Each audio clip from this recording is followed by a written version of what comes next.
Hello दोस्तों, online study point में आपका स्वागत है। और आज की जो हमारी वीडियो है ज्योग्राफी का टॉपिक है, जिसमें हम विश्व के जलप्रपात यानी कि वाटरफॉल्स एवं नहरें यानी कि कैनाल्स जो भी इम्पॉर्टेंट हैं और जिनसे क्वेश्चन पूछे गए हैं और सारे ही प्रीवियस ईयर के क्वेश्चन सारे रिलेटेड इम्पॉर्टेंट फैक्ट्स हम डिस्कस करेंगे। तो वीडियो को लास्ट तक देखिएगा। वीडियो अगर पसंद आता है तो लाइक एंड शेयर ज़रूर करें, और आपने अगर अभी तक चैनल को सब्सक्राइब नहीं किया है तो please do subscribe the channel. Okay, bell icon press करें जिससे वीडियो का अपडेट आपको मिल पाए। और अगर समटाइम्स होता है कि वीडियो का नोटिफिकेशन नहीं मिल पाता है तो आप हमारा टेलीग्राम ग्रुप ज्वाइन कर सकते हैं, जहाँ पे आपको हर एक वीडियो का नोटिफिकेशन भी मिल जाएगा और सारे वीडियोस के PDF भी अवेलेबल हो जाएंगे। तो आइए शुरू करते हैं आज की वीडियो। पहला क्वेश्चन है, एंजल जलप्रपात किस नदी पर है? ठीक है, तो इसका नाम आप सभी ने सुना होगा। वर्ल्ड का हाईएस्ट वाटरफॉल है ये, ठीक है ना। Highest waterfall of the world किस रिवर पर है? तो कैरोनी रिवर पर है। और कौन सी कंट्री में है? तो वेनेजुएला में है। ठीक है, वेनेजुएला जो कि दक्षिण अमेरिका का एक देश है। दक्षिण अमेरिका कॉन्टिनेंट का इसकी हाइट की हम बात करें तो 979 मीटर अप्रॉक्स इसकी हाइट है।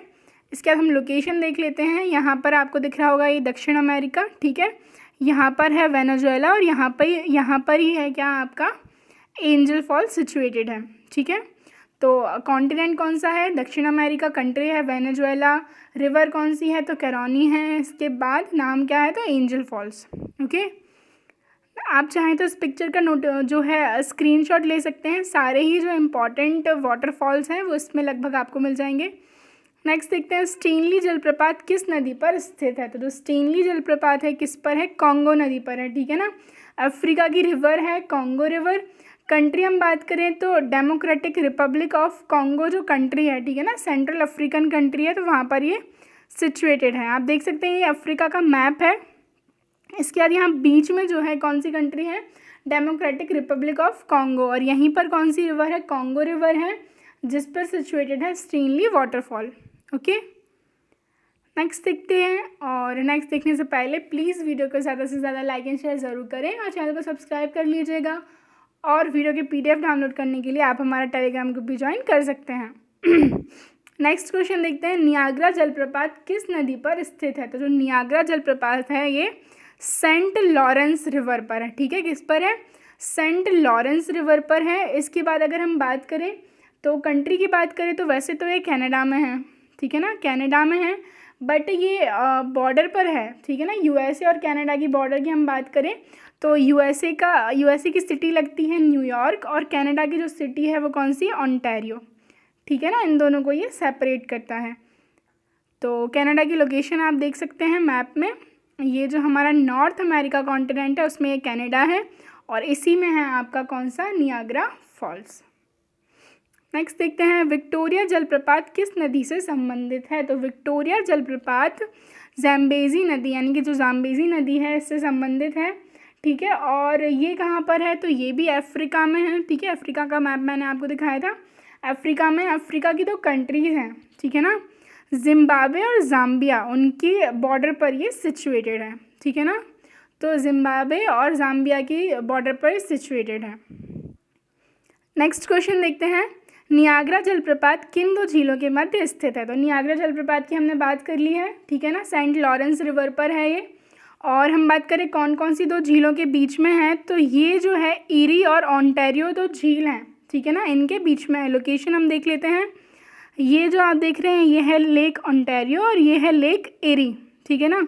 और जो है यहाँ पर नियाग्रा फॉल्स सिचुएटेड है। ओके, नेक्स्ट देखते हैं। तो ये सुमेलित करना है, ये जलप्रपात के नाम दिए हैं और उनसे संबंधित रिवर दिए हैं, ठीक है। सबसे पहले हमने बात की थी angel fall which is the highest waterfall of the world, ठीक है। कौन सी कंट्री में है? तो वेनेजुएला पे है। और रिवर की हमने बात की थी तो कौन सी है? कैरोनी रिवर, ठीक है। जो ब्योमा जलप्रपात है, ठीक है ना, ये कौन सी रिवर पर है? तो ये ज़ायरे रिवर, ठीक है ना, अफ्रीका की। और जो स्टेनली की हमने बात की थी कहाँ है? कॉन्गो पर है। और विक्टोरिया की भी हमने बात की थी ज़ाम्बेज़ी रिवर पर, जो जिम्बाब्वे और ज़ाम्बिया जो कंट्री हैं उनके बीच में। तो सही ऑर्डर क्या होगा? 3, 4, 2, 1। ऑप्शंस में देख लेते हैं। 3, 4, 2, 1 डी वाला करेक्ट है। नेक्स्ट देखते हैं, अब हम बात करेंगे कैनाल्स की, यानी कि जो नहर हैं उनकी। तो सबसे पहले हम बात करें पनामा नहर किन दो सागरों को जोड़ती है, ठीक है ना। जो पनामा जो नहर है ये किस किस को जोड़ती है, ये प्रशांत महासागर और अटलांटिक महासागर को जोड़ती है। अब हम इसकी लोकेशन देख लेते हैं। ये देखिए यहाँ पर जो है पनामा है और यहीं पर कौन सी कैनाल है, पनामा कैनाल है, ठीक है। तो यहाँ पर इस साइड जो है अटलांटिक ओशन है और यहाँ पर पैसिफिक ओशन है। तो ये किस किस को कनेक्ट कर रही है, पैसिफिक ओशन यानी कि प्रशांत महासागर से अटलांटिक ओशन यानी कि अटलांटिक महासागर, ठीक है। तो ये सिचुएटेड कहाँ है, आप इसकी लोकेशन देख सकते हैं। ये साउथ अमेरिका कॉन्टिनेंट है, ये नॉर्थ अमेरिका कॉन्टिनेंट है। नेक्स्ट देखते हैं, पनामा नहर व्यापारिक दृष्टि से सुएज नहर की अपेक्षा कम महत्वपूर्ण है, क्यों। तो पनामा नहर की लंबाई छोटी है, या फिर पनामा नहर समतल भूमि पर नहीं है, या फिर घने आबाद देशों का व्यापार पनामा नहर के द्वारा नहीं होता है, फिर पनामा नहर में जल पास लॉक जो है बने हैं। तो इसका जो आंसर है वो क्या है, जो घने आबादी वाले देश हैं उनका व्यापार मेनली कहाँ से होता है, तो सुएज कैनाल से होता है, ठीक है ना। तो उनका जो है इसके द्वारा व्यापार नहीं होता। नेक्स्ट देखते हैं, पनामा नहर के उत्तरी सिरे पर कौन सा पत्तन यानी कि पोर्ट सिचुएटेड है। तो उसकी लोकेशन तो मैं आपको दिखा ही चुकी हूँ। तो इसकी अगर हम नॉर्थ की बात करें तो नॉर्थ में कौन सा पोर्ट है, तो कोलोन पोर्ट है, ठीक है। नाम याद रखिएगा, पूछा हुआ क्वेश्चन है कि जो पनामा नहर है, जो पनामा कैनाल है, उसके नॉर्थ में कौन सा पोर्ट सिचुएटेड है, तो कौन सा है, कोलोन है। पनामा नहर के दक्षिण सिरे पर स्थित पत्तन यानी कि पोर्ट है, तो ये कौन सा है, तो ये खुद पनामा, ठीक है। नेक्स्ट देखते हैं, विश्व की सबसे बड़ी जहाज रानी नहर है, ठीक है ना। तो ये सबसे इम्पॉर्टेंट है, जिससे बार बार क्वेश्चन पूछे जाते हैं। तो ये कौन सी है, सुएज कैनाल, ठीक है ना, सुएज नहर। और अगर हम कंट्री की बात करें तो इसको कंट्रोलिंग का काम कौन सी कंट्री करती है, तो इजिप्ट करती है, ठीक है। नेक्स्ट देखते हैं, सुएज नहर जोड़ती है, तो जो सुएज कैनाल है ये किस किस को जोड़ती है, ये हमें बताना है। तो ये भूमध्य सागर से लाल सागर को जोड़ती है, यानी कि मेडिटेरियन जो सी है उसको कनेक्ट करती है रेड सी से। हम इसकी लोकेशन देख लेते हैं। यहाँ पर जो है सुएज कैनाल सिचुएटेड है और ये जो है क्या है, मेडिटेरियन सी यानी कि भूमध्य सागर, यहाँ पर है रेड सी। तो ये किस किस को कनेक्ट कर रही है, भूमध्य सागर से लाल सागर को ये कनेक्ट कर रही है, ठीक है। पहले जब यूरोप से अगर इंडिया आना होता था तो अफ्रीका का पूरा जो है चक्कर लगाना होता था, लेकिन जब सुएज कैनाल बनाई गई इसके बाद ये जो रास्ता था काफ़ी छोटा हो गया था। नेक्स्ट देखते हैं, सुएज नहर के उत्तरी सिरे पर कौन सा पत्तन यानी कि पोर्ट सिचुएटेड है, तो कौन सा पोर्ट है, तो पोर्ट सईद, ठीक है ना। कंट्रोलिंग कौन सी कंट्री की है इस पर, तो इजिप्ट की है, ये याद रखिएगा। नेक्स्ट देखते हैं, सुएज नहर के दक्षिणी सिरे पर कौन सा पत्तन यानी कि पोर्ट सिचुएटेड है, तो कौन सा है, दक्षिणी सिरे पर तो सुएज पोर्ट, ठीक है ना। कैनाल का नाम भी सुएज है और जो नॉर्थ पर है तो वो कौन सा है, पोर्ट सईद है। और साउथ की बात करें तो साउथ पे पोर्ट सुएज है। नेक्स्ट क्वेश्चन देखते हैं, सुएज नहर का निर्माण कब प्रारंभ हुआ। तो देखिए यहाँ पर आपको 3 ईयर याद रखने हैं। 1854 में जो फ्रांस के एक इंजीनियर थे, ठीक है ना, उनका नाम क्या था, फर्डिनेंड डी लेपेप्स, ठीक है, ये उनका नाम था। तो 1854 में कॉन्ट्रैक्ट साइन हुआ था, ठीक है ना, 1854 यानी कि 1854 में। और कंस्ट्रक्शन जो स्टार्ट हुआ था वो 25 अप्रैल 1859 को हुआ और ये कंप्लीट हुई 17 नवंबर 1869, ठीक है। तो ये तीनों यार आप याद रख सकते हैं, जिस हिसाब से क्वेश्चन पूछा जाएगा आप उस हिसाब से आंसर दीजिएगा। और ये जो सुएज कैनाल है किसको किससे सेपरेट करती है, तो जो इजिप्ट है, ठीक है ना, अफ्रीका की जो कंट्री है इजिप्ट, उसको सिनाई पेनिनसुला, जैसा कि मैंने आपको मैप बताया था, उससे ये सेपरेट करती है। नेक्स्ट देखते हैं, सू नहर निम्नलिखित में से किसको जोड़ती है। तो पहली बात तो ये है कहाँ पे, तो ये कहाँ है, यूएसए में है, ठीक है। किसको जोड़ती है, तो जो लेक सुपीरियर है उससे ये लेक ह्यूरन को जोड़ती है। जो 5 ग्रेट लेक्स हैं, ठीक है ना, आपको अगर याद हो मैंने जो लेक्स पढ़ाए थे तो उसमें lake Superior, lake Michigan, lake Huron, lake Erie और लेक ओंटारियो, ठीक है ना, ये 5 ग्रेट लेक्स हैं जिनमें से ये किसको जोड़ रही है, तो सुपीरियर और ह्यूरन को। हम इसकी जो है लोकेशन देख लेते हैं, कहाँ पर है, ये इसकी लोकेशन है। और ये देखिए लेक सुपीरियर को कनेक्ट कर रही है ये लेक ह्यूरन से, ठीक है ना, ये इसकी लोकेशन है।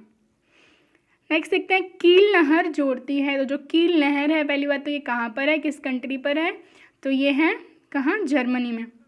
किसको जोड़ती है, तो उत्तरी सागर से जोड़ती है बाल्टिक सागर से, ठीक है ना। नॉर्थ सी से बाल्टिक सी को ये कनेक्ट करती है। हम देख लेते हैं, ये देखिए ये यहाँ पर कील नहर है और इस तरफ जो है राइट हैंड साइड पे बाल्टिक सी है और यहाँ पर क्या है, नॉर्थ सी। तो ये कील जो नहर है जर्मनी में, ठीक है, ये जर्मनी है, ये नॉर्थ सी को कनेक्ट करती है बाल्टिक सी से, यानी कि उत्तर सागर को बाल्टिक सागर से ये जोड़ती है। नेक्स्ट देखते हैं, क्रा नहर निम्नलिखित में से किस देश में स्थित है। तो जो क्रा है ये कहाँ पर स्थित है, ये स्थित है थाईलैंड में, ठीक है। हम इसकी लोकेशन देख लेते हैं, ये देख सकते हैं आप, जो क्रा है, ठीक है ना, क्रा नहर, क्रा कैनाल जो है थाईलैंड में सिचुएटेड है, ठीक है। नेक्स्ट देखते हैं, निम्नलिखित में से कौन सा कथन सही नहीं है। तो देखिए कील नहर जर्मनी में है, बिल्कुल है, हमने देखा, ये उत्तरी सागर और बाल्टिक सागर के बीच है, ये हम देख चुके हैं। सुएज नहर मिस्र में है, यानी कि इजिप्ट में है, और ये लाल सागर से भूमध्य सागर को जोड़ती है, ये भी हमने देखा। पनामा नहर पनामा में है, ठीक है ना, और ये कैरिबियन सागर और प्रशांत महासागर को जोड़ती है, ठीक है ना। कैरिबियन सागर या फिर हम बात करें अटलांटिक और प्रशांत महासागर को ये जोड़ती है। अटलांटिक में ही कैरिबियन सी है। और इसके बाद जो फोर्थ है, सू नहर स्वीडन में है, ये स्टॉकहोम तथा गोटेनबर्ग को जो के बीच है, तो ऐसा नहीं है, ये कहाँ पर है, हमने देखा ये जर्मनी में है और ये उत्तर सागर से बाल्टिक सी को जोड़ती है, ठीक है। तो डी वाला जो है ऑप्शन राइट, मतलब कि ये सही नहीं है। नेक्स्ट देखते हैं, सुएज नहर के खुलते ही निम्नलिखित में से किसके बीच समुद्री यात्रा का मार्ग छोटा हो गया था। तो आपको याद रखना है क्या, यूरोप से इंडिया का। अब हम देख लेते हैं यूरोप और इंडिया की कंट्रीज तो कौन कौन सी हैं, लंदन से लेके चेन्नई तक का। पहले अफ्रीका का चक्कर लगा के आना होता था, फिर डायरेक्ट यहाँ से जो हमारा रास्ता शुरू हो गया था। नेक्स्ट देखते हैं, पनामा नहर सुएज नहर से भिन्न है क्योंकि इसमें लॉक यानी कि जलपाश प्रणाली है, ठीक है ना। सुएज नहर में जलपाश प्रणाली नहीं है, जो कि किस में है, पनामा नहर में है। इसके बाद जो पनामा नहर है तो ये किसको किससे जोड़ रही है, ठीक है। तो ये हम बात कर चुके हैं प्रशांत महासागर एवं अटलांटिक महासागर को, और सुएज जो है मेडिटेरियन सी से रेड सी यानी कि भूमध्य सागर से लाल सागर को। नेक्स्ट देखते हैं, पनामा नहर का निर्माण किस वर्ष हुआ था, ठीक है। इसका जो शुरुआत थी निर्माण की तो 1903 में शुरू हुई थी और 1914 में जो है कंस्ट्रक्शन कंप्लीट हो गया था। तो ये जो थे सारे इंपॉर्टेंट क्वेश्चन जो कि आपके वाटरफॉल से और कैनाल से पूछे जाते हैं। तो ठीक है, आई होप कि आपको समझ में आया हो। तो अगर वीडियो पसंद आई है तो लाइक एंड शेयर ज़रूर करें। Thank you.